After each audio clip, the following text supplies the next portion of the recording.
এরপরে প্রশ্ন হলো মোবাইল পকেটে নিয়ে বা সামনে রেখে নামাজ পড়া যাবে কিনা। মোবাইল অনেকে সামনে রেখে যায়, নামাজের সামনে রেখে নামাজ পড়ে, আবার অনেকে পকেটে রেখে নামাজ পড়েন। এ দুইটাই মৌলিকভাবে জায়েজ আছে, তবে শর্ত হলো যাতে মোবাইল আপনার নামাজে ডিস্টার্ব না করে। মোবাইল যদি এভাবে খুলে রেখে দেন আর কল আসে, তাহলে তো আপনি দেখবেন কে কল করছে, আপনার নামাজের মধ্যে মনোযোগ নষ্ট হবে কি হবে না। এই জন্য মোবাইল সাইলেন্ট করে বন্ধ করে এরপরে আপনি নিচে রাখেন বা পকেটে রাখতে পারেন, অথবা নিচে রাখলে উপর করে রাখবেন যাতে করে আপনার নামাজে ডিস্টার্ব না হয়। এরোপ্লেন মুড করে বা বন্ধ করে তারপর পকেটে রাখেন।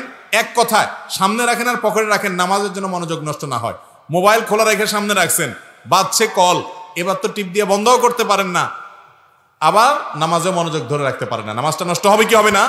অতএব মোবাইল যাতে নামাজ নষ্টের কারণ না হয় সেই জন্য আপনাকে ব্যবস্থা গ্রহণ করতে হবে। সামনে রাখবেন না পকেটে রাখবেন সেটা আপনার ব্যাপার, নামাজে মনোযোগ যাতে নষ্ট না হয় সেদিকে খেয়াল করবেন। সামনে রাখলে অবশ্যই উপর করে রাখবেন, আর বন্ধ করে রাখলে তো কোনো কথাই নেই।